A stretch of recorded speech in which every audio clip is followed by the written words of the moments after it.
Hey guys, welcome to Pirate Life Radio. Let's go ahead and get my sponsors out of the way. Original Nutritionals at oldnutritionals.com. The best fish oil on the market, clean, sustainable. It's all gathered in the most humane ways, and it's super. It's not like farm-fed fish or anything like that. It's all natural, wild caught, and lovely, man. It's for me, it helps inflammation, which I really need in my joints a lot of injuries and stuff. And so I do whatever I can to perform at higher function, and it helps, man. It makes a huge difference if I take fish oil regularly. And my friend Logan owns Original Nutritionals, and he really pays attention to how it's all put together and all that, and I love him, and so that's who I support here, man. So check it out if you're in the market. They also have some great like almond butter packets that are mixed with coffee, and they're delicious little snacks if you're on a ketogenic diet or paleo diet, or that's something that you're interested in. They're awesome to get you through little hunger spats. FloatClinic.com, at Float Clinic on Twitter. Hit those guys up in Taurus. Awesome experience down there for Flotation Center. DeuceGym.com.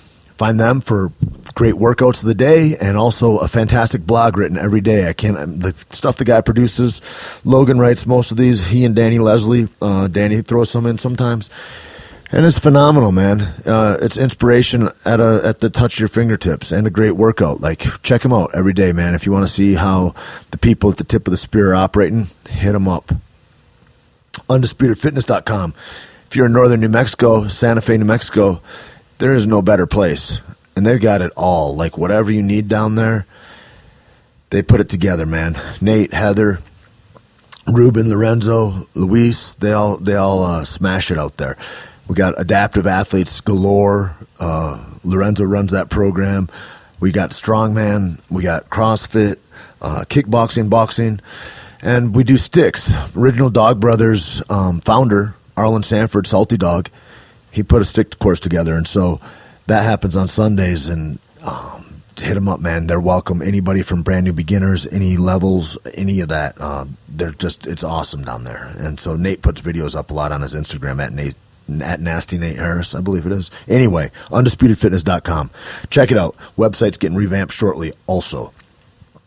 BloodyMaria.com. If you're into Bloody Marys, that's your thing. Get it. They're all over. Find out more about us at BloodyMaria.com. NuevoCerveza.com. Hit that up, and you can find a lot of great gear there right now. Will be available nationwide, I believe in March or May. I forget. It's one of the M months. I'm not really good with all that. But until then, especially if you're a New Mexican, man, they got the best shirts. These Hecho shirts are just phenomenal. Great beanies, great swag all around, and it's a delicious, crisp, clear. Oh, look at that. Brian Redband is live on Kill Tony Monday. Anyway, I digress. NuevoCerveza.com. Check them out. You can find them all throughout New Mexico and all the Albertsons and Walgreens and all around, and different fine breweries and eateries around the northern New Mexico area, and they'll be available nationwide soon. It'll bring me right to my next sponsor that'll be carrying both Bloody Maria and Nuevo Cerveza, Concrete Cowboy. Probably the best nightclub in the world. I've been to nightclubs all over. We used to fucking party like crazy, traveling with Rogan and Eddie, and I've been all over as a fighter, and most clubs are lame. It's too loud. It's too obnoxious. It's I just rather not. A bunch of people pretending. Man, Concrete Cowboy is a step above all of that. It is fun, refreshing, great down-to-earth people. All the people that are hired there are fantastic, from the door guys to the bouncers to the bussers. Everybody's dope, and it's a great time, man. And so you can count on that if you're looking for an exceptional good time. It's on Cedar Springs Road in Dallas. We're on West 6th in Austin, and Washington Avenue, I believe, is where we're going to be in Houston in about a month and a half, 2 months. So check us out, ConcreteCowboyDallas.com. Just Google Concrete Cowboy. You can find out more about us. If you're in any of those cities, you don't want to miss that. That's one of your best places for nightlife. And if you're just around in the afternoon and you're looking for a spot and you're like, maybe I don't go out at night. Maybe that's not what I'm going to do. Well, Clutch is right across the alley from Concrete Cowboy in Dallas. And Clutch is open all day, breakfast, lunch, dinner, awesome food. I love it, and I'm picky as a motherfucker. And it's fantastic. Great stuff there, man. And football, baseball, basketball, like TV's on all day long, good music on, DJs, and great environment just to chill with your friends or entertain folks or just come and kick it and talk to some of the dope staff that's there. So anyways, those are my pitches. And finally, I think the last time I did this, I skipped out on my biggest sponsor, Caveman Coffee. Cavemancoffee.com, y'all. Hit it. I mean, it's the best. I can't tell you enough about it. If you want to know more about it, hit up cavemancoffee.com and you can find out all you need to know. It's a lot of new products coming out. We got a bunch of new swag coming out. A lot of that Pirate Life gear is going to be up there for the new season coming. You guys have seen that hat, the PX hat that I've got. That Pirate Life swag is going to be kicking, y'all. So check it out, man. Hit it up. We got updates going all the time. There's new beanies up right now. There's a black on black CC trucker hat that is sick that's coming out. So anyways, check all that stuff out, cavemancoffee.com. And we ship everywhere. We got locations. We are with Brick over there, Brick CrossFit. I don't know if you know about CrossFit, but if you're into working out and being awesome, you might want to hit up Brick. If you're in New York City, Chicago, I think Boston, coming in Florida perhaps soon, LA, hello, all over the goddamn place. We got Caveman Coffees in all those places too, crazy enough. Right on Lexington Avenue in New York City in Manhattan. Who'd have thought, Mom? Look at how we made it. Anyway, or you can hit up my girl Liz at the training room in Atlanta. She's got a standalone Caveman Coffee shop there too in her gym. A lot of people that like the best shit in life, that's who they're messing with. You can also hit up down in Stuart, Florida, I believe it is, at Red's Pantry. Man, hot little thing down there that is killing it in the game, and she's only bringing the best stuff to all the people that go to her spots. So we're around, man, and we're popping up in new places. People are always asking me, how can I get this here, there, there? And man, have some goddamn gumption and make it happen. All these people I mentioned, they're all just people that are making it happen. And we appreciate all the love, all the support. My pal Jason Kalipa up in NorCal, he's got it in all his gyms up there, and it's killing it. So anytime you're around, you can hit up our locations page and you can see where to buy it, or you can just go online and get it shipped right to your house.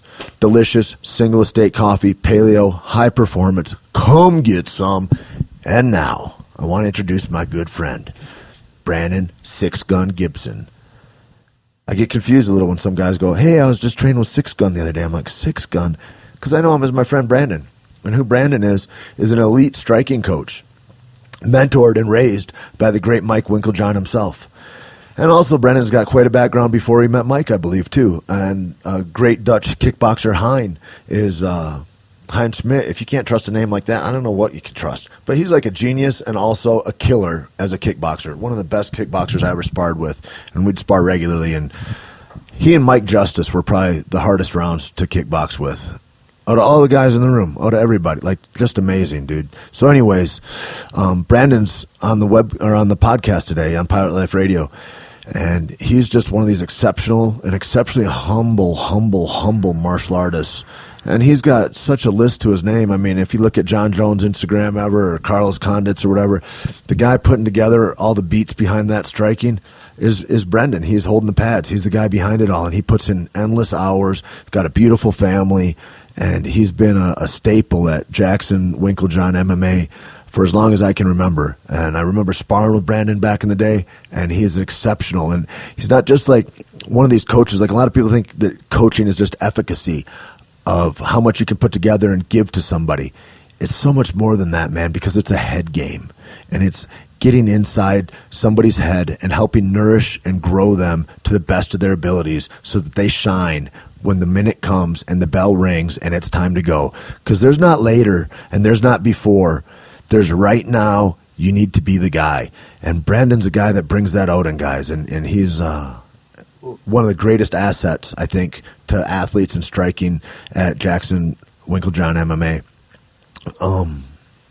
And you can see it, man. You can see it come out. You know, I mean, he writes. He was talking about, you know, he'll write messages on dudes' raps and be like, "Remember, you're the champ. Like, remember how that grind was in 2013? Let's get that guy going." You know, and it's phenomenal and it's great. And so, I hope you really enjoy the conversation we have. And without any further ado, bringing in Brandon Gibson, Six Gun. You can find him, Brandon Gibson, on Instagram, on Facebook, and hit him up. Any questions, anything, man. He's one of the most approachable, wonderful, highly talented guys that I ever met, and hope you enjoy it. A big Tait Fletcher. Powerful Tait Fletcher. Is a real alpha male. Weightlifter. He's a stuntman. Movie star. Robust, enthusiastic individual. He's huge, by the way. He's like a monster person. One of the sweetest guys I know. He's bigger than life. Actor. Entrepreneur. A fighter. The jiu-jitsu technician. He's also bald and he has all these tattoos. He's just a big fucking man. A man, a myth, a legend. Tait Fletcher. Tait Fletcher. Tait Fletcher. What's up, Tait Fletcher, you fat motherfucker? Tait Fletcher. Tait Fletcher is Tait Fletcher. Teddy Bear. Motherfucking Fletcher, ladies and gentlemen. That's Tait Fletcher, everybody. The great Tait Fletcher. Tait the animal Fletcher. Tait the savage Fletcher. Always moving. There's no stillness with Tait Fletcher. You will find no dust. Tait Fletcher's in the house, ladies and gentlemen. He just said the word erection. Tait Fletcher. Tait Fletcher's in the fucking house. Tait Fletcher! Tait really blasts out some serious hardcore truth bombs, and I think you're really going to enjoy it. Hey, welcome, man. Sitting here with Brandon Gibson. Six Gun finally made it in. Back from Monterrey, Mexico, fresh out, and was just getting into some stories, and I was like, wait, we gotta start recording this. So, it's great to have you here, dude, and appreciate you so much. And I just think about all, like, I've been excited to do this when you're like, yeah, when I'm around or whatever, and just the years that we've been has been, it's a cool thing. And yeah, congratulations on the weekend. To me, it looked like successful. Like Diego didn't get a win in it, but at the same time, I thought, man, like a weight cut like that, like he's been in, that's his fourth weight class. Fourth weight class. Like a lot of guys have done that stuff, but not really in the UFC. Like they've gone from King of the Cage, like Joe Stevenson or different guys that we've known have done that kind of thing. But like at that high level, that's like, maybe BJ Penn, right? Or I BJ think just BJ had 55, welterweight down to bantamweight. Yeah.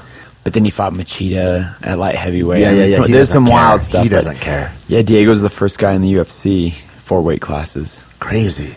But dude, So thanks how for was having that? me. Yeah, awesome, Like my man. big bro, it's so nice to be here. It's great having you.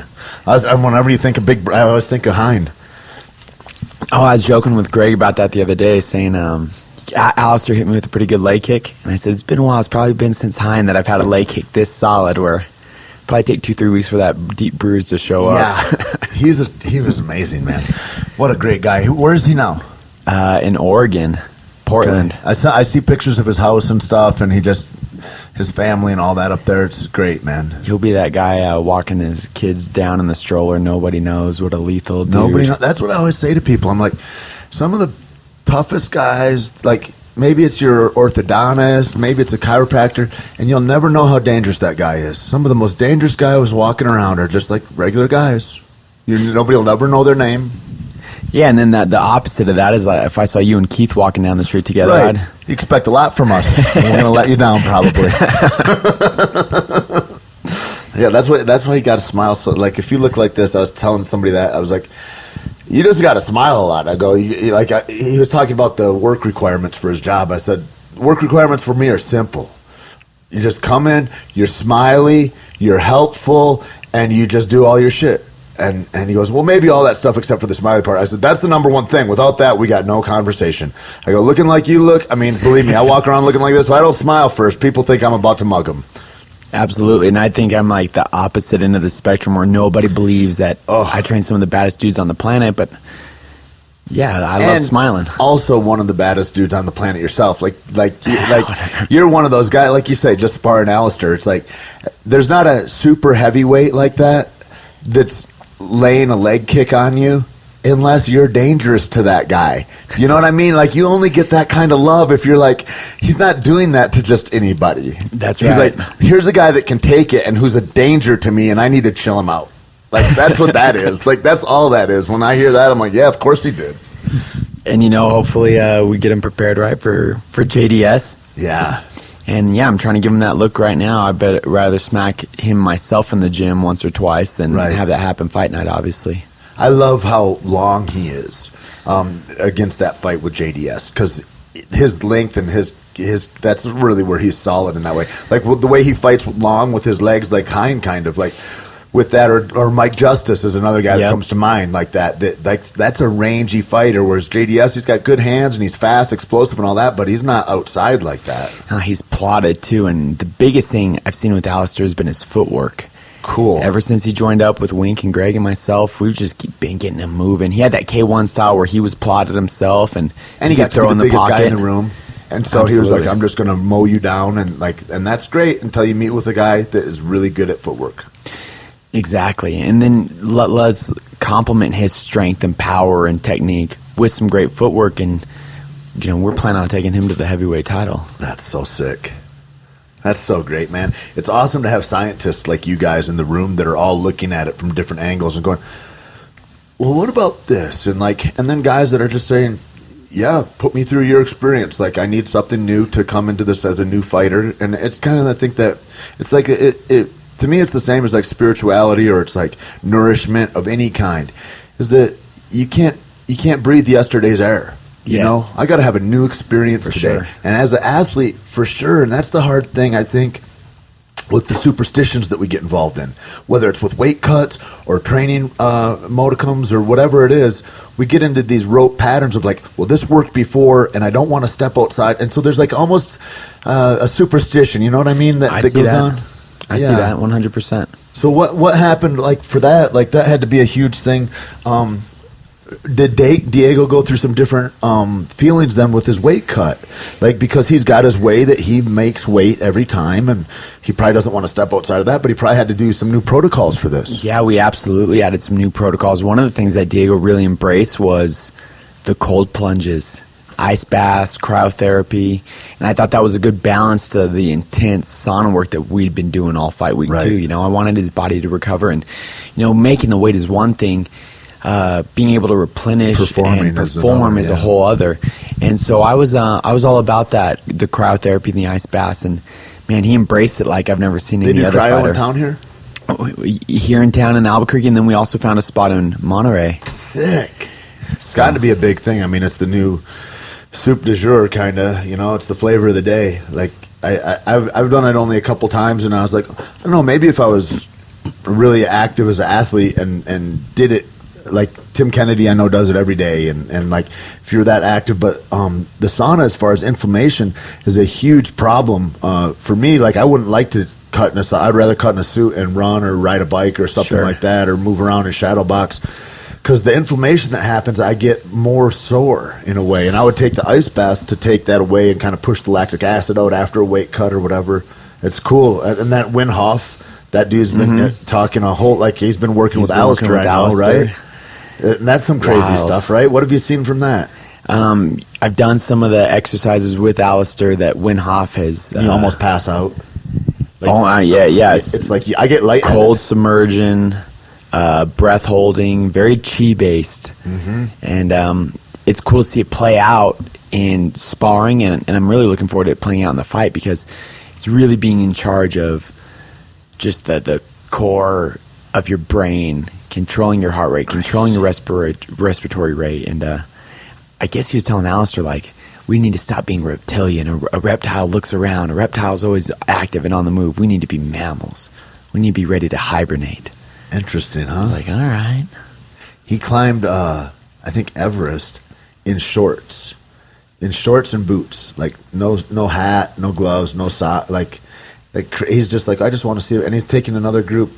I don't think it's Everest. He's climbing another mountain though with like a 70-year-old. It'll be the oldest guy that went up, and they're all going in just shorts. Like, he's like, we've trained ourselves to be weak against the environments. Like, this isn't our natural state. Our natural state is nudity, and to go through and be able to brace the elements. And all right. Yeah, Let's see this play out in the fight. But then I'm he talks excited. about he can redirect the pituitary gland and testosterone levels and all that through breath holds and through cold. And he's really interesting in that he didn't learn this really from anybody. He says the cold is my God. The cold is my teacher.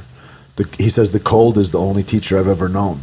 I love it. I was like, wow. I love it. That's a transcendental dude. He went to the Arctic and swam like 150 yards underwater for He's got like a over hole 8 cut. minutes. He missed the hole, had to come back. Yeah, he was supposed to only go 50 meters or something like that, and he missed the hole. So he did like 3 times the distance or something until they pulled him out, and he was right about to die. He thought he was like going into another place where he was separating from his body, and then the scuba divers were able to find him. Intense. Jeez. Hey, but it's like you always say, I think it's cool that Alistair's surrounding himself with people that are inspiring him. Yeah. And he's always trying to learn more and better Here's some himself. brand new And stuff. there's that brand new stuff, so break the superstitions. How are you seeing it play out in sparring and stuff like that with his breath work? Quick recoveries between rounds. Uh-huh. When we're here at altitude, he's Right. embraced that. That's another element. And I'm looking forward to seeing that Alistair that, like against Todd Duffy where he knew he had to explode, or against Brock, he knew he had to explode. Now we can see this Alistair that, hopefully soon will be ready for 5-round fights and be in such control the whole time. Yeah. It'll be uncommon as a heavyweight to be a guy that can carry a pace for the 5-round fights. It used to be Kane. I remember the first couple fights I saw Kane, I go, oh, he is a problem.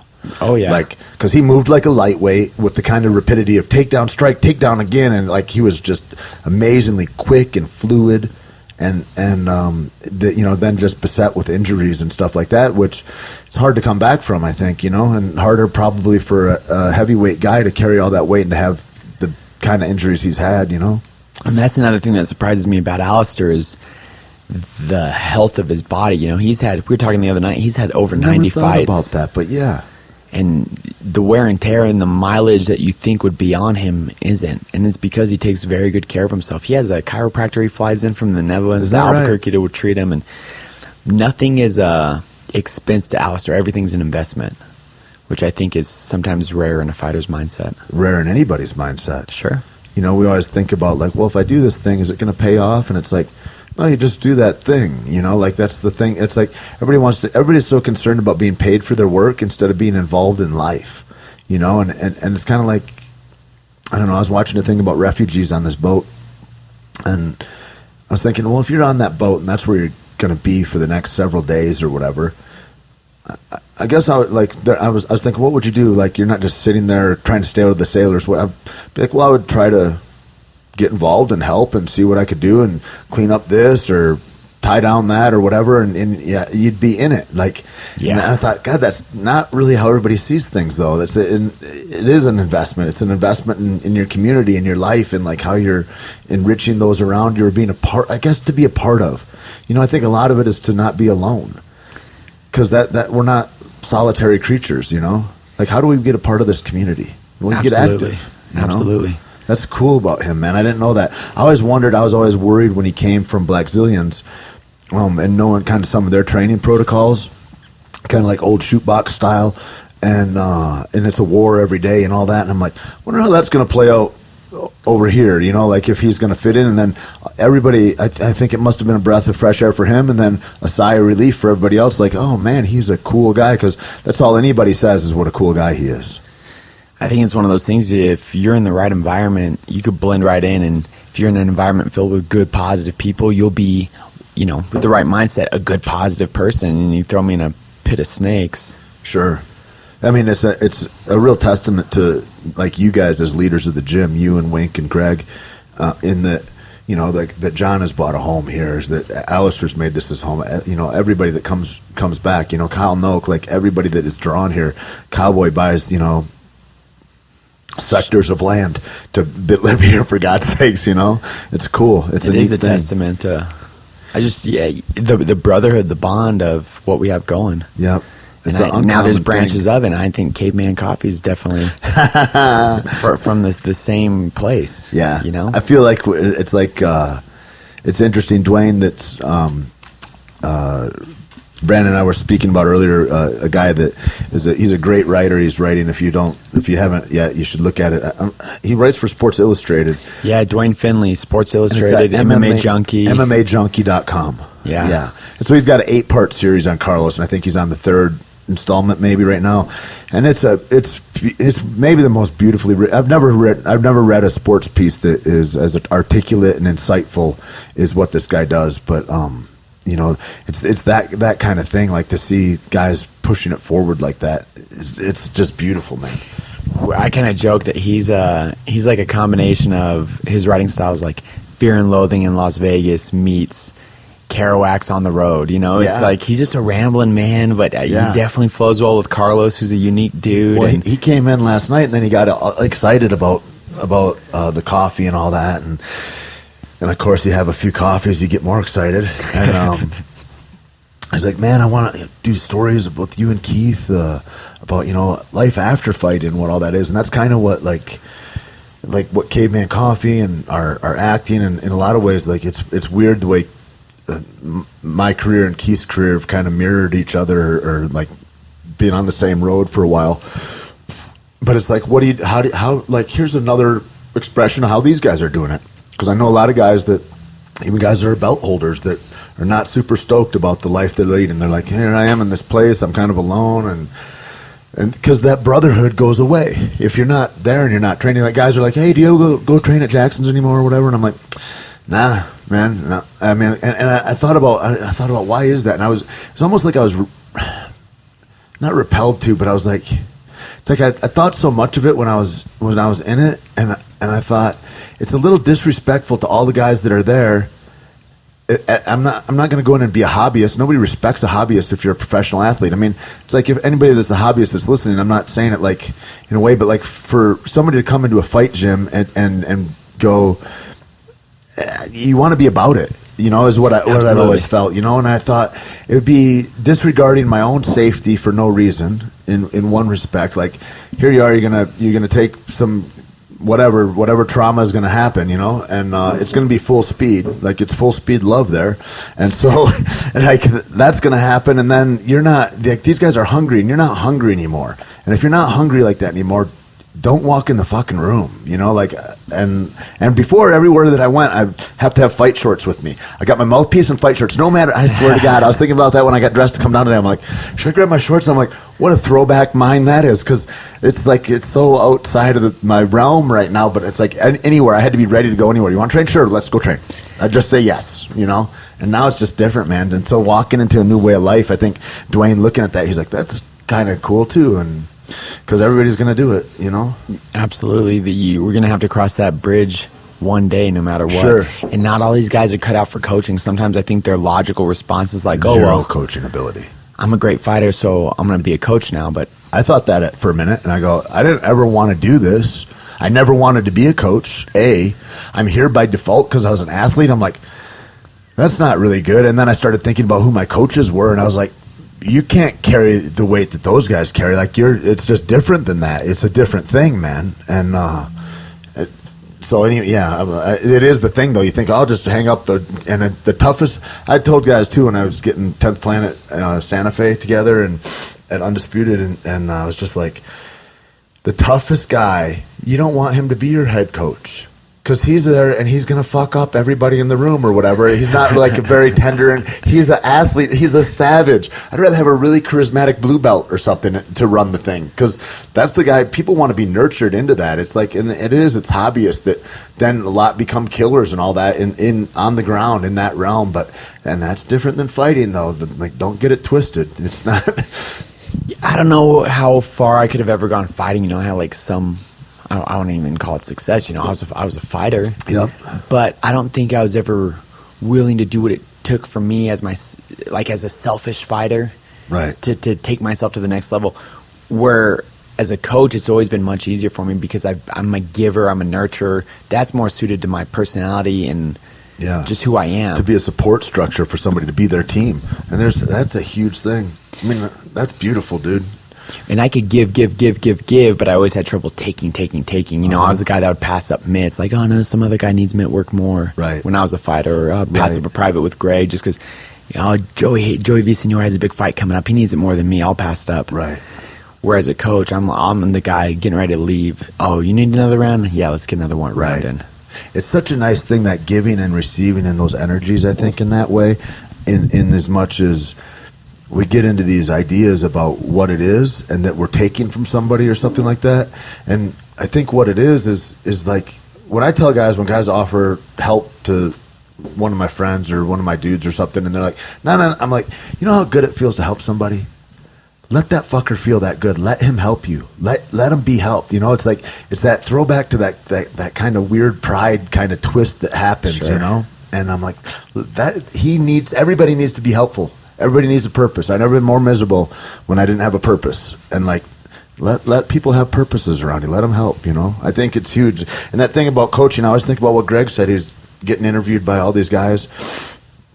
And it was like George and Nate and all those guys is back in the day. And the guy's like, well, do you ever feel bad that you didn't fight? And these guys are all under the light and you're kind of in the shadows of this and that. And do you ever, sour grapes about that or anything? And Greg I was glad that I was able to catch the moment. And he looked like the guy was insane. He goes, I get to help all these, and he waves his hand at 60 guys in the room that are all suiting up. I get to help all these guys try to reach for their dreams. He's like, what is better than that? This is what I was made to do. And it's a beautiful consciousness, man. And to be able to share these moments with some of these guys that I care about so much, that are brothers to me, that are family to me, Yep. and sharing their success and bear, failure at times, and it's such an honor. Yeah. It really is. Like I 10 years ago, 20 years ago, I knew I was going to be involved in martial arts somehow, some way, but never thought it'd be as rewarding as it is. Well, and this where way. you are, and the work, I mean, people, it's weird because people look at you and they're like, well, I could do that, or people think all kinds of crazy, silly shit, and they give themselves merit where they deserve none, and they have a confidence that you're like, how is that guy confident? Because he's awful at whatever. But it's like, I think about all the time that you spend and that you're there. I mean, or Wink, or like, it's like people look at that stuff and think, oh, it just happened, like it happened in a heartbeat. It's like they're there thanklessly, and literally thanklessly. There's some guys that will say thank you, but maybe 4 out of 10. Like, you know what I mean? That will be like, and like less than that are paying you. Like, you're barely keeping gyms open, and you're there for love of the game, for the whole thing. There's not coaches that are involved, that have been involved for 10 or 15 years, that aren't there just simply because they love what they're doing. And they Wink could do 1,000 other things. Greg could do 1,000 other things. You could do 1,000 other things. It's like, this is the thing, It doesn't pay me the most out of all the things I could do, but it pays me in a rich spiritual way that I wouldn't have doing anything else. And I think it shows. I think it's easier for a fighter to see a coach like that, who really cares about it and who's just trying to grind. I know a lot of pad holders that are quick and they're smooth and they look fancy. Doesn't mean it's the most applicable. Doesn't mean it's the most strategic. But hey, $50 a session, whatever, and they're hustling for that money. And I'm not a hustler. I'm an artist. I'm trying to create something, man. Not a hustler. That's your new T-shirt. Not a hustler. I'm an artist. That's the back of the 6 Gun shirt. Yeah, I'm trying to create something every day, and I really do think learning under Wink and Greg that, it's like a Renaissance art studio, and I'm getting to learn from Michelangelo really and true, Leonardo. man. It's true. And all right, now what am I going to create when my time as an apprentice is up? Yeah, it's amazing that you look at yourself as an apprentice. Oh yeah, You know what I mean? To me, that's crazy. Like with the resume of guys that are looking to you and counting on you, and you're like, yeah, I'm just a beginner. I've just been in it for the 15. I'm just a beginner. I watched this thing on Eddie Futch the other day. He was one of the most respected boxing trainers ever. 4 of the 5 guys that beat Muhammad Ali, he trained. Damn. So he trained Joe Frazier's his most renowned student. Well known. Trained Lennox Lewis. So many greats, but it was over 60 years. Then, 27 world champs. What did I hear just passed away this last week? Oh, Bob Foster. Bob Foster, man. Mm-hmm. And what I got the chance to box in rooms with him, watching and all that a couple of times, but he was just down at the Fraternal Order of Police and different spots like that, just helping out where he could. But what a savage, man! That guy is beautiful. They say he was probably the greatest light heavyweight boxer of all time. Amazing. Only 2 losses, Frazier and Ali, when he went up to heavyweight. Is that right? Crazy. I met him through Jason Cordova. Okay. And Jason was, he fought Keith, and I guess as a straight boxing match, right? Not a kickboxing match. And he was another guy, one of the toughest guys that you'll never know his name.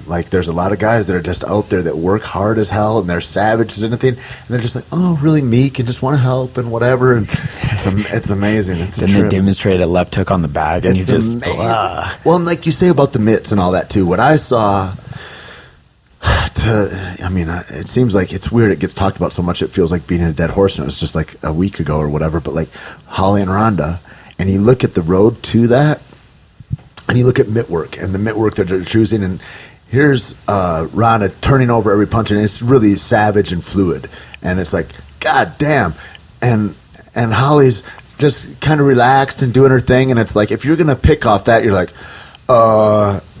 and it's amazing what you see and when you say what's applicable, what comes to pass when the lights are on. And I thought what Holly said, she's like, I knew it couldn't happen in a few minutes from now. It couldn't happen a few minutes before. It had to happen right now. I needed it to happen now.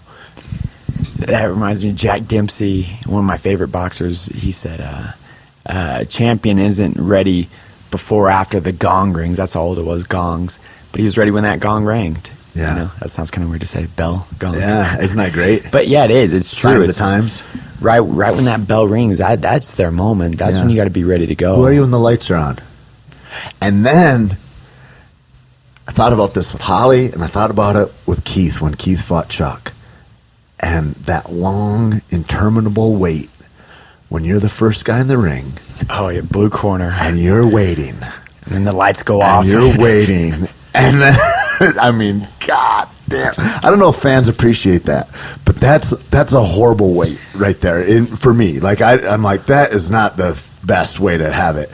And you're there and it's building, and I remember seeing Keith and I'm like, that's the bravest dude in the world right now. I'm like, that is bouncing in there by himself, team right behind him, but still, but by yourself. All the spotlights are on, red everybody's corner cheering for walking Chuck. in. He's touching everybody, putting him to sleep. There's nobody that it's a death sentence if you're going to fight Chuck Liddell. Like that, at that time, it was like that. Oh yeah, Chuck had just lost. They were like, "Oh, let's get Chuck the easy matchup, a highlight KO, and get him right back there against Rampage."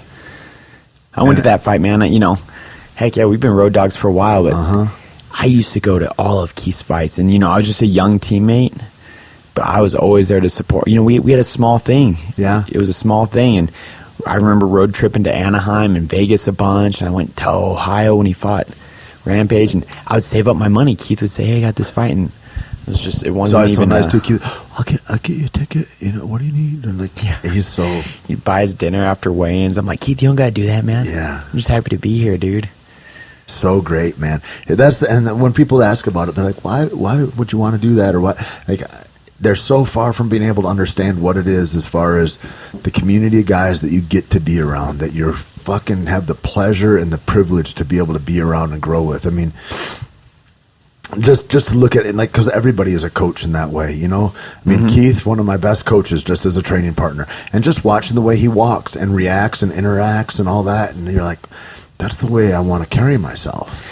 Keith has been one of those guys that's dropped just such knowledge gems on me in such a sentence and a half. In the most calm, relaxed way, but things that really, really, really stay with me, and things that I'm passing down to this next generation of fighters. And in a way, like Wink says, Wink, I used to because he'd be like, well, why don't we try this?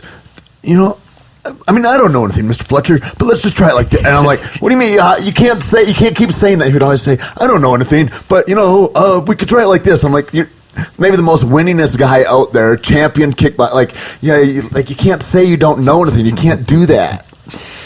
Modesty is definitely a common trend at our gym. Well, and it comes down when you see the toughest guy in the world, and it's like that's how he is to everybody. You're like, all right, Mr. Winklejohn is kind of setting the tone here. And I remember walking into in early morning and go to meet him for mitts, and it's like he's beating. I'm like, who is just taking a bat to a bag? There's got to be 3 guys because they're coming in such rapid succession, and he's there and he's got a 6-minute clock on, and he doesn't stop. There's strikes flowing for the whole time. I'm like, God, and he's just warming up so he can hold mitts. I'm like, wow, he's a beast. A beast.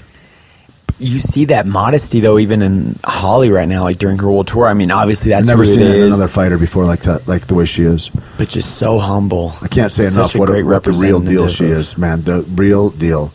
That lady, wow. Man, she's like the antithesis of Ronda right now. You know, and no disrespect to Ronda. None. She helped build that sport. She brought so many eyes and fans. But Holly's definitely the 180 from Ronda's approach to the media and to and all the same public that is talking, that has an opinion about all of that. When it's weird that they'll say what a good champion or a bad champion is, like, or she wasn't humble, so that's why she got her mouth shut or something. No, that had nothing to do with her athleticism. You just don't like her character. The two can't be conflated, really. You know what I mean? I mean, like, you could talk to, like, maybe she believed her own hype and she wasn't working as hard, maybe, but we don't know that. Yeah, there's only a couple people that know that style. But what I do know, and man, I've periscoped it, and one of these MMA sites, they follow me on Periscope, thank God, and they pulled it and they put it on YouTube because you can only grab it and then it disappears after a day. But I'm watching the reactions, and I've got it on Periscope because people are like, I can't watch the fight, what's going on? And so I turned on Periscope and I'm watching it, and I'm going through as it's happening, and it's amazing, dude.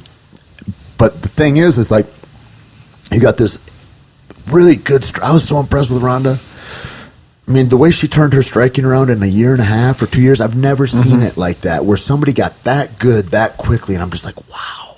Like, and real power, like real severe savage like power. Knee against she was. Everybody was like, "Oh, was it on the judo throw that she knocked her out, or was it when she hit the?" No, the very first strike she knocked her out. Like, that was like, it's amazing. Same with Betch, like, you spun her chin with the lead hand. And so that kind of stuff, I looked at and I'm like, God damn, like, that's I mean, because a lot of Olympians, we've seen a lot of Olympians, and they can't translate it into striking power.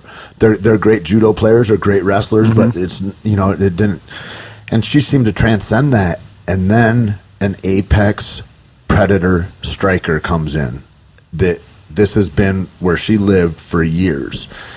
And that is just different. I mean, when you're watching slips where now I'm falling down because you're just not there anymore, like that kind of stuff, and I'm like, oh my God, Holly Holm is a problem. Like, that is something, and that'll raise the game further.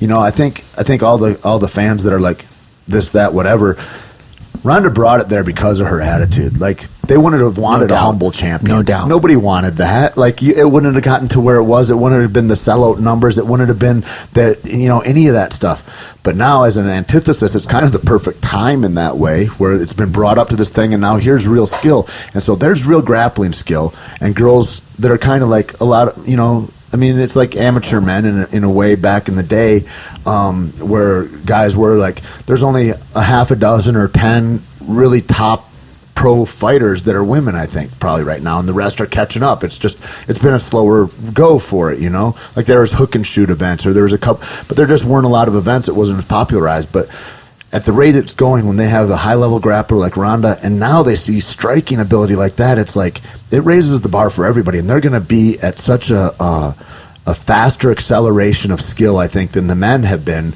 because it's taken the men a long time. We still see in heavyweights. What are there, 4 good heavyweights? And then the rest are kind of slow, sloppy guys. Like Keith hits me every time I watch a fight. He's like, "You're so stupid. You didn't fight at heavyweight." Like, but it's like, it's true in that way. There's less training partners. There's less availabilities for fights, and so people just don't rise as fast as these other, as a 155er would rise or something like that. Yep. There's definitely like Shark Tank divisions, and sure. But one of the things that kind of always struck me about the women's I guess all the women's divisions, like, statistically, Ronda was the only one with like 10 armbar finishes, and that hadn't been seen since Royce Gracie. But that told me that's because women's MMA was still in a raw place, just like Royce's generation a young was. Place. Yeah, Royce, he came out with magic. Nobody had seen that before. Nobody knew jiu-jitsu, so he was like a good blue belt that showed magic to guys that didn't know anything. It's like kind of like that's, equatable. Yeah, and we're going to continue to see these, like, they're going to rise fast.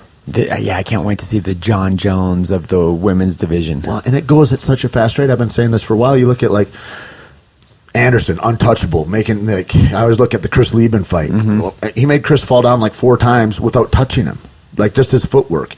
Lyoto. Tito shoots a double leg, not far out either, and misses him completely, gets a face full of fence because Lyoto's footwork. He just steps out, and we hadn't seen that like that. And to see what Holly's doing and does it multiple times, I can't even imagine where Ronda's heart, it must have been frustrating and damning as anything. And I thought right away, too, I thought she broke her jaw with maybe the second left hand or something like that. Because I was like, and I kept saying, I didn't really realize until I kept saying it on that video. And I was like, her mouth is agape, as if somebody was gassed. And I was like, but she's not, it's the first round. Yeah. And I hadn't heard confirmation one way or another about that. But I believe that she broke her jaw early in the round. But I don't know. And that left elbow Holly landed was lethal too. Yeah. And and how goddamn tough is Ronda to stay with that? Yeah, so much heart, huh? And all the voices in her head that must have been going on. I mean, you could see running after her. She doesn't have a choice. I'm not going to stay outside. I stay outside, I get killed. I have to close the distance, and this is death for me too. Like, Jesus. I think when Holly got out of the armbar, and then when Holly kind of stuffed Ronda's hips on the throw, and Holly took her down. Yeah. I just know from a fighter's psyche, when you kind of go to, okay, now you're in my world, right, and you get shut down in that too, and it's like, man, what cards do I just played my two aces. Ronda's and never still been nothing. taken down before, and then gets taken down like that. Like, that's amazing. One other thing too, Holly stayed so composed, and sometimes fighters could use emotion to their benefit, and sometimes it's an exhausting thing. And I think Ronda fights with a lot of emotion, and it's made for spectacular early finishes. But as a fight goes on, fighting with that much emotion is beyond draining. Yeah, 3 rounds of that, you're going to be tired. 4, that's you might as well be fighting at altitude, and you trained at sea level, for how you're going to feel like that. And that was the beautiful thing too. The way it was, it's like fighting is like when I started stick fighting and stuff too. There, my teacher, Arlen Sanford, he was always like, it's just distance. He's like, it's this distance to that distance. So we have sticks, then we have kicks, and then we have knees, and then we have hands, and then we have elbows, and then we're grappling. Like there's ranges, right? And she is and whoever masters the distance owns the fight. And that's really what we saw. Like Holly owned the distance for the whole time, and then would even change it and would take her down, not get excited, stand back up. We're going to do this. I got my takedown points, and like really a phenomenal and brilliant fight where she kept her head, like you're saying. I remember talking about Keith earlier and just those little gems of knowledge. That was one thing Keith said to me. We were backstage. I was wrapping hands. I was getting ready to corner an amateur fight, and Keith said, "Hey man, fighting is just all about distance and angles." And I was like, yeah, it's amazing, man. So simple, but it's true, and that's one thing I really try to work with my fighters, and I think that's a common thread you see in a lot of the guys. Like at my level, I don't need to teach Alistair to punch harder. Right. I need to teach Alistair to be in good positions, have positional awareness to capitalize on where he's at. It's all like I always look at like the macrocosm of the hugeness of life and how it mimics the microcosms in those kinds of ways. And like wherever you are, I remember Wayne Gretzky, and he was getting interviewed when I was a kid, and they were saying, how are you? They called him the Great One as his nickname, right? And it's like he's the most highest number of goals ever scored and all that kind of thing. And how does that happen? You're not the best shooter or anything. He goes, yeah, I'm not the best shooter. I'm not the fastest guy. I'm not the biggest guy. He says, but I kind of see the future, and I know where I need to be. And I'm in that position, and I'm able to score from that position. And I'm never out of position. And it's like positionally. And so then that's in a huge ice rink or whatever. Or that's in business and how you position yourself. Or that's how you globally structure something. But also in a fight, is his foot going to be in the? If you're fighting a lefty, are you going to be on the outside of that foot? Are you going where are you going to be? Like, how do you own position? How do you own that distance and angle? It's crazy, man. That's it. Your job is a trip to be able to. How do you say that to different guys? Because different guys can access different information. Like some guys are not going to hear the way you say it one way, and you have like examples of how this works for this guy and that works for this guy. Well, I think just communicating with them is key, and that's one thing I've learned from Greg, because the way Carlos Condit absorbs information is a 180 from how Diego Sanchez absorbs information. Right. Sometimes it's an emotional process, sometimes it's pure, analytical, structural process, and sometimes it's just the process itself, right? The reps, and then finally one day the light goes off, and then, okay, now I get what you're saying, Coach. Yeah. How was Diego, man? Going back to that, like, so this weight cut, like everybody was worried he was going to gas. No gas problem at all with that guy. You know what, man? Diego's one of the guys that got me into the game. I knew him since high school, just like Holly. And is this right? Is Diego the longest active UFC fighter that there is? Him, Frank Mir, maybe? Yeah, Mir has to be up there. I mean, he's the only one of the tough one alums left. Yep. Mike Swick is training in Thailand, I heard. They started at AKO he's or something. Coach out there. There's not... in Bellator, but I mean, as far as, who's still in the UFC that was on, Diego's the lone wolf left. Crazy. So it is crazy. And I've known Diego for a long time. He better get on UFC welfare. That guy, the way Chuck is, and Forrest, and Matt Hughes, and there's a handful of guys that have gotten, and they go, oh, now you're an executive, and you make 1.2 a year, or whatever the thing is. Like, they better offer that to Diego, too. Like, that dude, he's a guy that built the show for sure. 100% blood and sweat, for sure. He's put a lot out there, and but you know what? This was my first camp with him in a while. I helped him a little bit for the Gomi fight. And then, just the way the fight game goes, I get focused on some other guys. He finds some other coach that clicks with him. But, we ended up getting back together for this one, and we just started clicking right away. And it was a cool thing because I've always had so much respect for Diego as a teammate, as a friend, as a fighter. And, I guess now as, a student, a collaborator that I've got to work with. And we went out to Monterey. We had a good camp together. It was What kind of elevation is Monterey? It was low. It's like, it has beautiful mountains like Albuquerque. Right. Imagine, but it's down in a pocket, kind of? Kind of down in a valley, surrounded by mountains, but a much lower elevation, like 1,000 or 1,500, something like that, not much. But, we got there, and he was like 165. And, all right, it's Tuesday. We got a lot of work ahead of us. But he is so mentally tough. And just his belief, man. The way that guy believes. It's inspiring to watch him. He just, so 20 pounds. He lives it, and he just gives it all. 20 pounds. 20 pounds. So what does it look like? What's Wednesday look like weight-wise? And then Thursday? Wednesday we were like 10 out. We had a pretty good Tuesday, 7, 8. It was like 7, so 8 then every day. Then water goes away on what day? He had a little bit Thursday night. After our workout, he got a little low. We had some water. He had some supplements. Zero food. A little half break, a little breast or something, or a little bit of egg or something some like spinach, some eggs. Yeah. You know what? It sounds like you and I talk about no problem because it sounds sane. Right. But to anybody that's not a fighter, it's like, wait, what'd you guys do? Yeah. I'm trying to explain to my dad. He's like, huh? Yeah. And then I cover him in Abilene. Yeah, then I'm rubbing another man with this oil. It's like lube. You can actually use it for lube if you want to. It's a great masturbation cream also, but like you're rubbing this greasy oil like a viscous. It'd be like if Vaseline were really super viscous and like oily, like and all over, and that'll open your pores, so it'll help you to hasten your sweat and to keep a sweat flowing better. And so, and you can't rub it on your own back and legs and everything else. And so, you get your buddy to help you. Yeah, sometimes people are like, man, it must be so cool to travel the world as a coach. Glamorous. I'm like, you know what? Really, I sit in a lot of small bathrooms. I sit in a lot of saunas with my friends while we sweat. Yeah, that's the hardest fight. That's the fight before the fight, really. I mean, Diego's got to be relieved when he walks in and he's like, now just this part to do. And then that'll, because that weight cut is savage. It was, and fight night, I think he was 173. Yeah, wow. Incredible. Wow. Human body's incredible. The mind's how's his leg? That kick was considerable. Yeah, you know what? I really liked where the fight was heading. I love Diego's movement.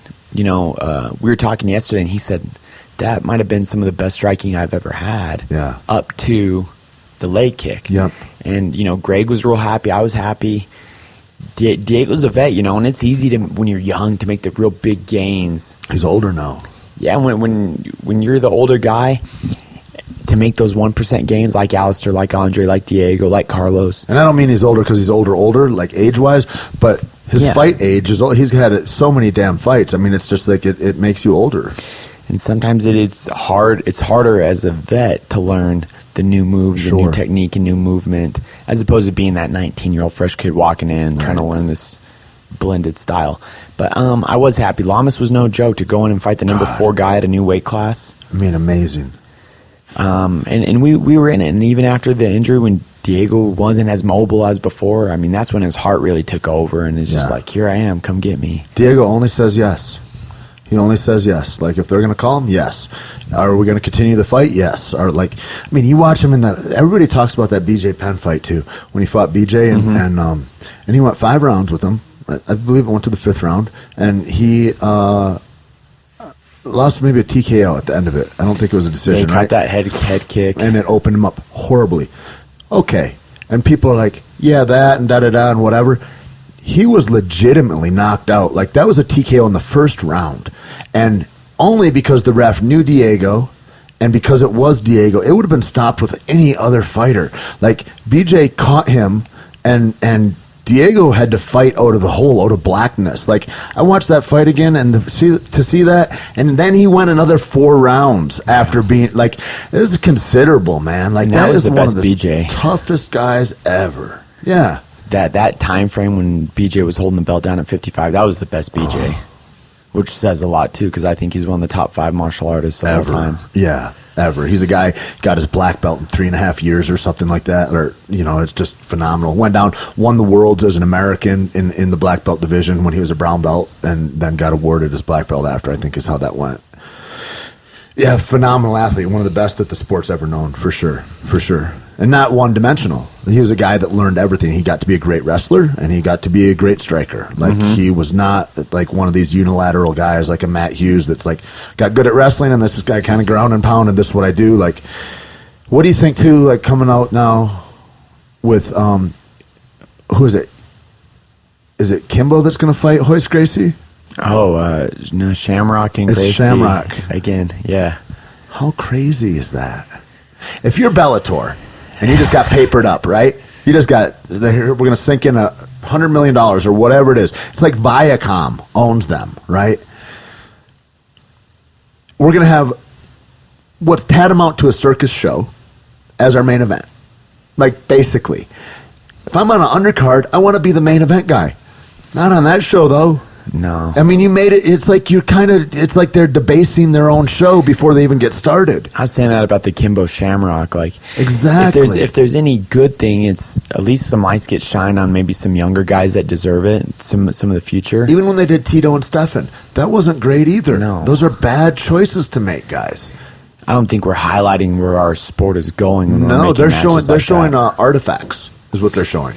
Yeah, and they may, I don't want to say they're disgracing our sport, but it's not a thing to look to. I mean, I like it, and it is. It's like you're watching a debacle, kind of, in a way. It's like, yeah, it's weird. It's a weird choice. I don't know I mean, I understand those guys. Everybody knows their names, but know those names and honor them as their history of what they've done. And also, for God's sakes, you guys, like Ken, Royce, do you need the attention that bad?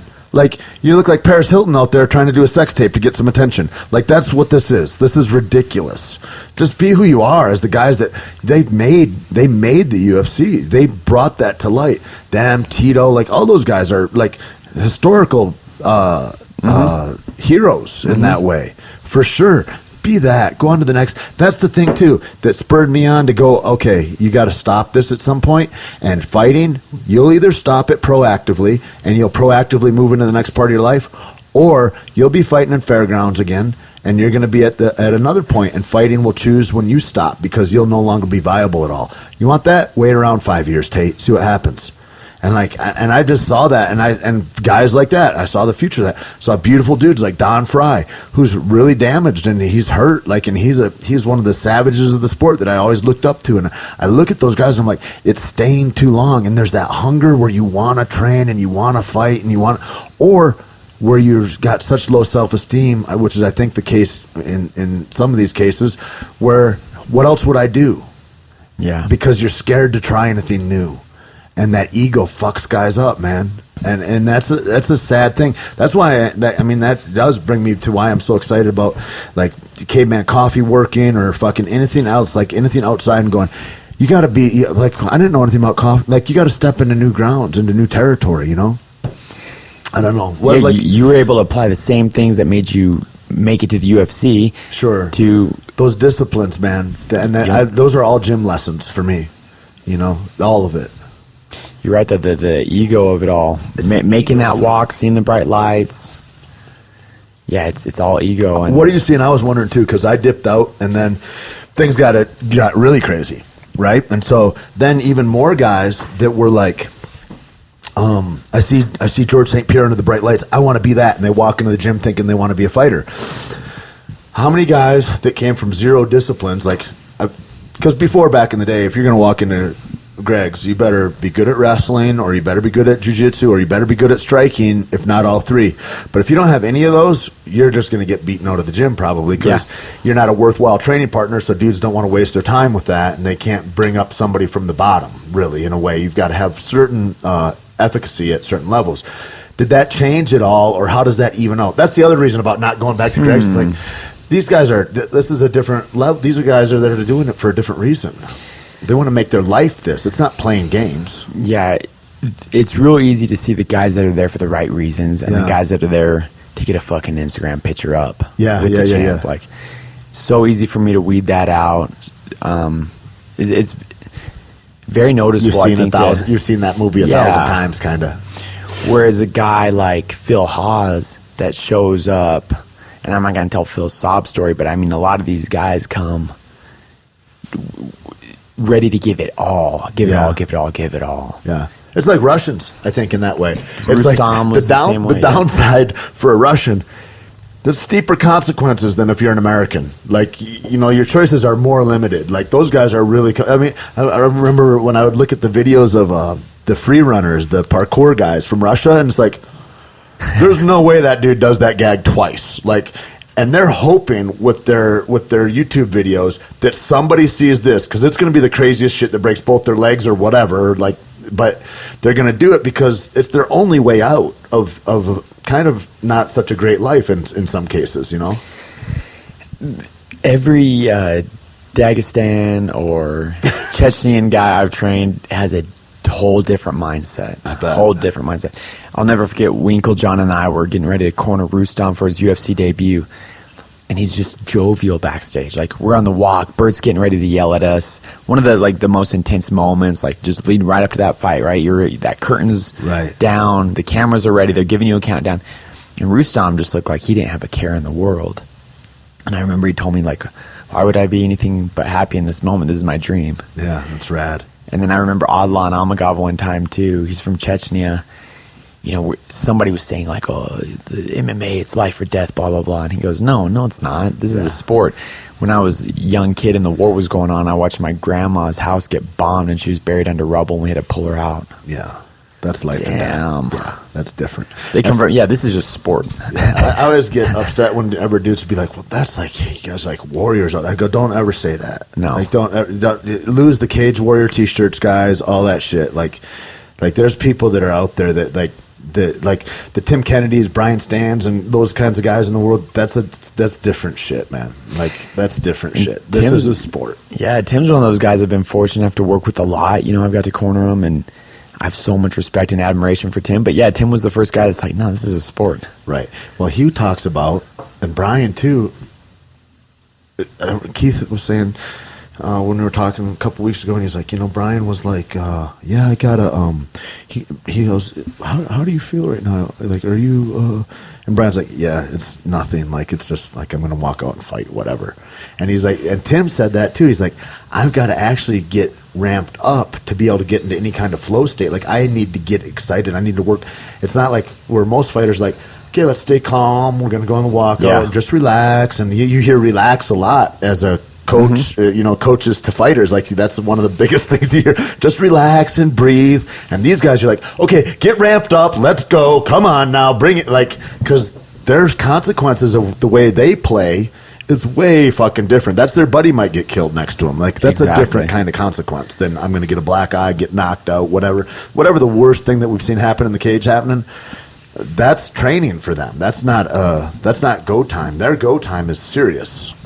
I remember Greg getting ready with Tim going into the third round of the Bisping fight, and it was like, Tim, are you ready to go? You know, there had to be this emotional fire up, like, give me war right now, right? You know, because Tim had just been so chill and so relaxed, and who else could be so calm and so relaxed in a fist fight just at their own.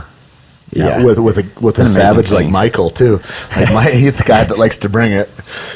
That's what I thought when I watched Ronda's weigh-in too, and it's such an interesting thing always with like what drives everybody to fight, or what they're bringing to it. You know, whether it's like this is a whole person that is going towards this in a thoughtful way, or whatever, or this is a person that is trying to exercise demons or something. Like you see like a whole bunch of variants in what that is. And I thought when Ronda attacked Holly at the weigh-ins, and then made up a bunch of stuff about her, like, so she's going to pull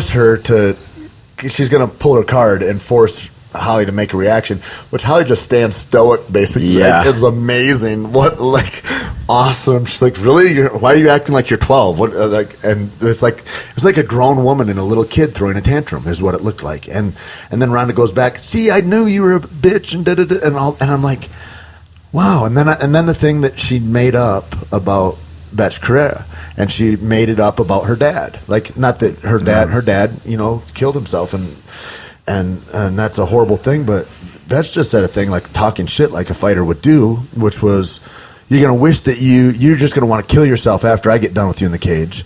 Well, she's not saying anything about her dad, but then it gets it gets spun into that story, and then even people think that that's true, and it's like, that's a woman that English is her second language, and she's just saying a thing to try to, it's fight talk. That's all it is. But then I thought, after Holly, I go, oh, she needs to be hateful. She needs to have an axe to grind, which is weird. That's different than selling a fight. There's like Conor McGregor. He doesn't mean that shit. He's just selling fights, whatever. He doesn't care.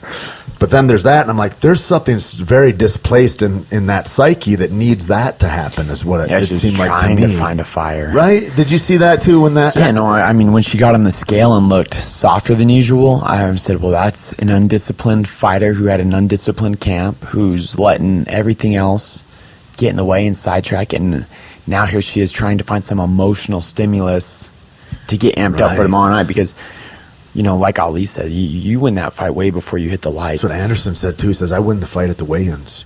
He goes, when I jumped at Nate and Nate Marquardt flinched and reacted, he says, I knew I had him. Sure. He says, I knew 24 hours before I knew I had. I was like, wow, man, that's psychological. And to even make a move like that, you have to have so much confidence in what you've done in preparation to get on that scale and get to that battle. And so I said too. I talked to Peanut about it like 2 years ago or something. I go, hey, because she's like, you know, she's doing some film work, and she goes, and the one dude, like, I got there and they didn't like me. I go, yeah, your post fight, you're way heavy. Like, you got pictures that you take on fight day, like you look a certain way. They want you to look that way, but and that's the thing about like, and we talked. I go, what would it be like if you just were in shape all the time, you know? And I said, because everybody goes to a camp, and what do? First they lose the weight. They go, okay, I got to get into, and then I got to get my wind. And like, there's these steps that you go through. And then what's the last thing? Not the second to last thing, maybe. I get to work on technique. So what if you take away the first two? What if you're already in shape? Your wind is always good. Well, fuck, now you just work on technique. Now that's where champions are built. Exactly. You know, that's the Carlos Condit. That's the Holly Holm. That's what we saw right there, right? I go, and I'm telling everybody in the room I'm with, I've never seen her look different than that. Exactly. She looks like the way she looks right now on fight day, and she'll look that way in 3 weeks, she'll look that way next month, she'll look that way in a year. She looks that way she's ready. She just ran the foothills in Albuquerque, just like she did the day before, and the year before. Like, I always say Holly's the most disciplined person. And you see it with Carlos. You see it. I mean, Alistair showed up to Albuquerque in shape. These high-level guys. Yeah, they're not getting in shape. They're in shape. And then they're getting better. And then, you know. And if you're not doing that, you're a dinosaur. It's so hard as a coach. And I've had it. I've had it with very high-profile fighters, too, where it's like, we're going to spend 6 weeks getting you the weight down and in shape. And now we have a very small window that's technically, strategically applicable to Right. this matchup. Well, yeah. Then you're working specific to a certain opponent. Like, God, maybe you Who's don't super even high level. get there. Yeah, who may be in shape already, who might be the person that's rising. And at the lower levels, sometimes we could get away with it. We could get away with not having a crazy strategy and the specific technique not on point, and we could just go out and trust in our fighters' skill set from our dojo and the corners we have to just guide them through. And because also back in the day, there'd be schools that would throw fish out, and they just wanted somebody to fight under their flag, and those guys would be unskilled. So even an undertrained, underdeveloped Jackson fighter would be able to eat up guys anyway because they have an actual skill set, and other guys were just tough and wanted to fight, and so like the skill set's going to win out generally.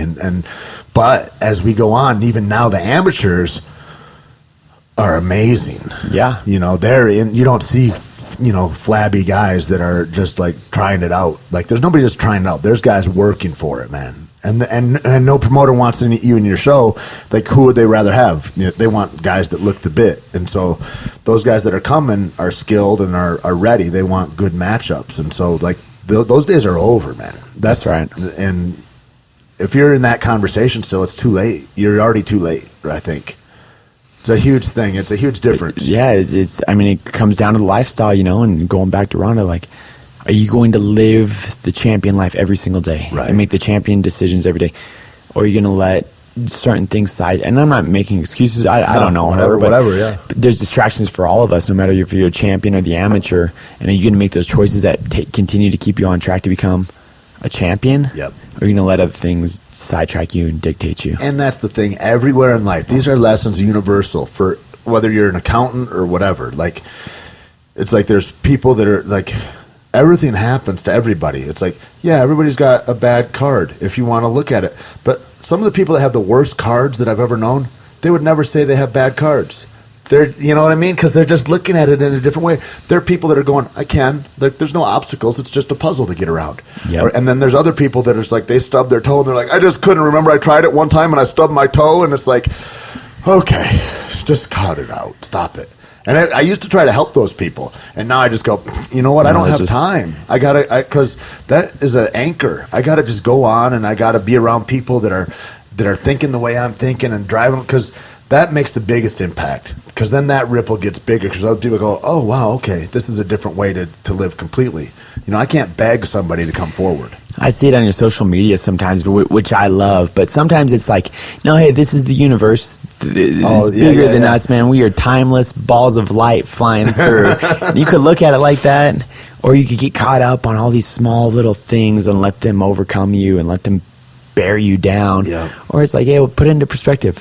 You're bigger than this. You're stronger than this. Like, it's a bigger thing. And also all that shit about, like, there's a lot of people that talk all that self-made shit, and I think, what an arrogant viewpoint. Like people say that and they go, oh well, that's what they go, we're all self-made dudes, that's what makes it. And I'm like, not me, dude. I was like, everybody that did me a kindness, everybody that gave me a hand up when I deserved none, are you fucking kidding me? There's no fucking way. Even everybody that did me wrong or something helped me in some way become me. Like, there's no self. That doesn't exist, man. And then the more I see that doesn't exist, it really bears upon the importance of who I surround myself with. Keith has always been on this thing lately with me. He's like, you're the sum of your 5 people that are around you the most. Yep. And it's huge, man. It's a huge thing to consider. Yeah, it's beautiful, dude. So you got Alistair next, and then Carlos is coming up soon.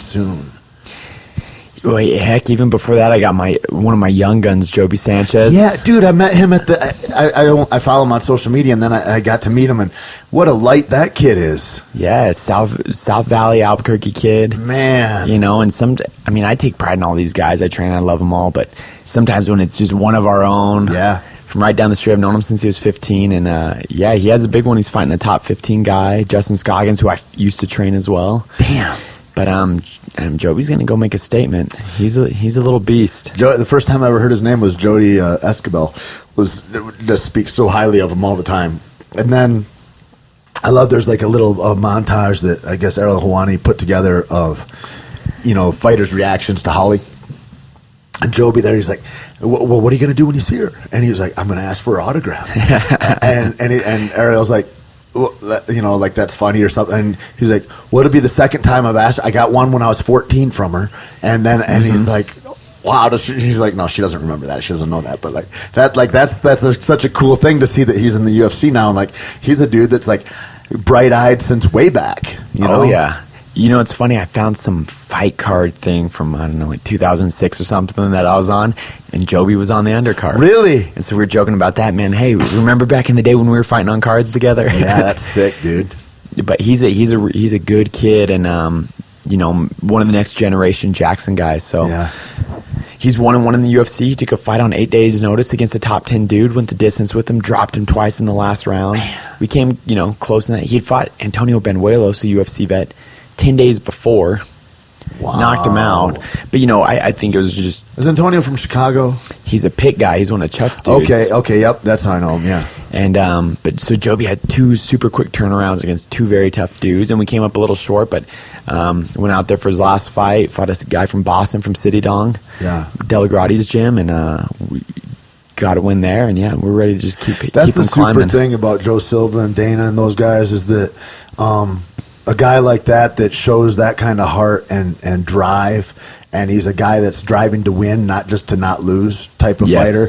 They don't care if you lose. They're like, we want to see that guy more. You know, they really, those guys encourage that doggedness in a fighter, and they're like, you know, win or lose, they're like, that guy we need to see if we'll give him they'll give you all the shots in the world until you can succeed. It's a cool thing the way those guys react to that. It's the one nice thing that is like universal that I've always seen. It's like you've seen a lot of stuff about like this will never happen and then that happens, or I'll always be like this and then this happen or whatever. But like that's one thing that I've seen from that whole camp that for forever is consistent. Is like, man, they feed heart and they like that kind of thing. Like Leonard Garcia is the best example of that. Best example of it. Not the most winningest guy out there. Not the most technical. But throwing hammers and exciting to watch. And the kind of love he has is like Diego. Like, you know, Diego scared the shit out of Lamas when he's going...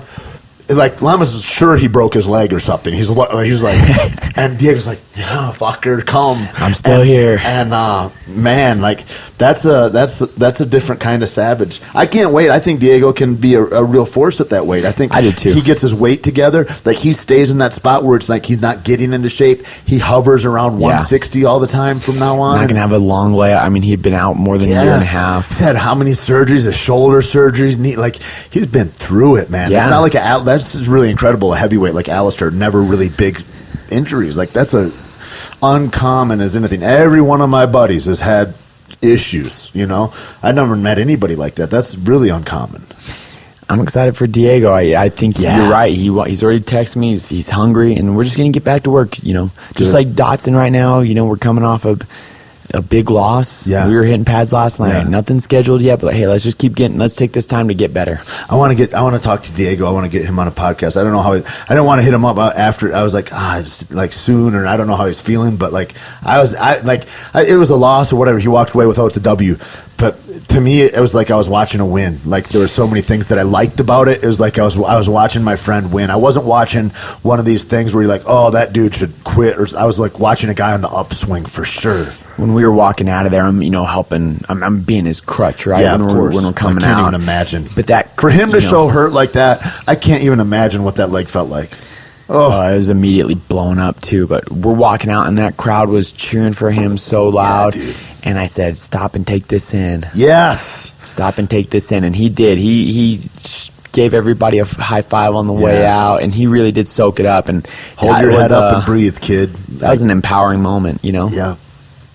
Yeah, this game is bigger than wins and losses. Well, and coaching is bigger than all like that stuff that you do. Like I was thinking the other day, I was like, you know, you writing 2013 champ or whatever on raps and like all that kind of stuff about like bring guys back into the present. Hey, here we are right now. Let's see who we are today. Like what we did doesn't matter. Like what are we doing right now? Mm-hmm. Like where are we at? And you know, and psychologically there's such an aspect to what you do. It's not just all your excellence in your movement, you know. It's like you getting to know and love these guys in a different way, to be like what you said, a nurturer, somebody that is like has such beneficence that you're like, how do I give all of this to this person to make them as full and as structurally solid as they can be? And that's a huge emotional game. Huge. Yeah, sometimes I get praise for pad work, and that's such a small part. It's like 10% of your thing. Yeah, that's almost like the sexy part of the game, right? Right. But it's by no means what defines me as a coach. I'm not trying to be the best pad holder in the world. Right. I'm trying to be one of the whether best you are as a leaders. byproduct or not, whatever. Exactly. But it's the guy that's on the floor with the guy in the sauna sweating, and it's what you're saying, and it's like those moments. Like those are the moments, man. Or after a win, like, and going, okay, well, let's control where we're at here too. Like, this is a good thing, but like this can be like this and that. Or after a loss, like all those things, it's crucial. And you're the guy in the cut. You're the shadow to that dude that's going, okay, you're the bird on his ear, and that's the fucking most powerful thing, man. Like it's crazy what you give those guys. I like as where I sit as a fan now. Like I appreciate it so much, and I'm glad that I have the experience that I do just to be able to be smart enough to appreciate it. To be aware. There's so many just people unaware, I think.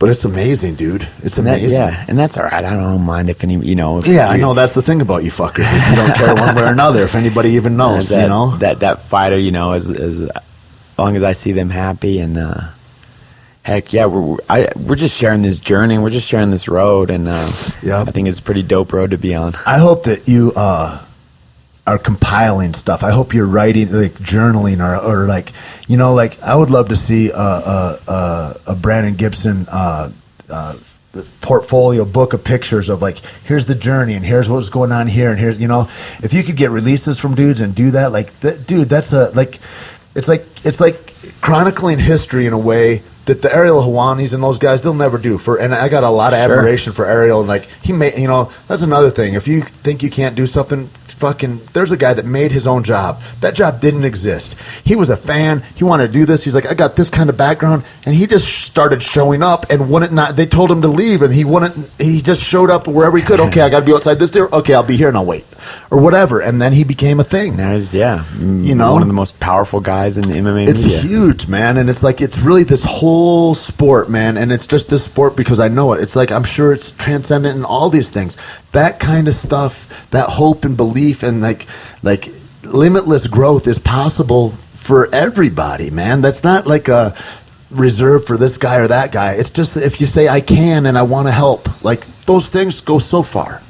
Man, I'm so glad that you came. And how do people find you?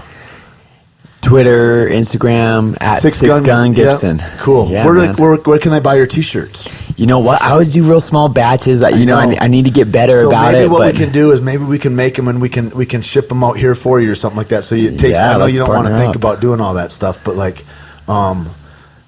Rogan, he saw when I walked in to do his podcast last time, and he was like, "Dude, that's a fucking sick shirt." I go, "Cool, right on. We'll get you one." Yeah, but they're rad, dude, and I don't know, and it says a lot. I'll have to go back and listen to this. I forget what I said about your quote that you made. Put that on the back. Yeah. It's awesome though, dude. I appreciate you so much, big bro, for all you've done and for what you are and for where you're going. It's a beautiful thing to see a guy walk so upright, man, and carry the flag the way you do. And I love you, and much love, Tait. Thank you, brother. Yeah. We'll see you all. I hope you love this, and we'll talk soon.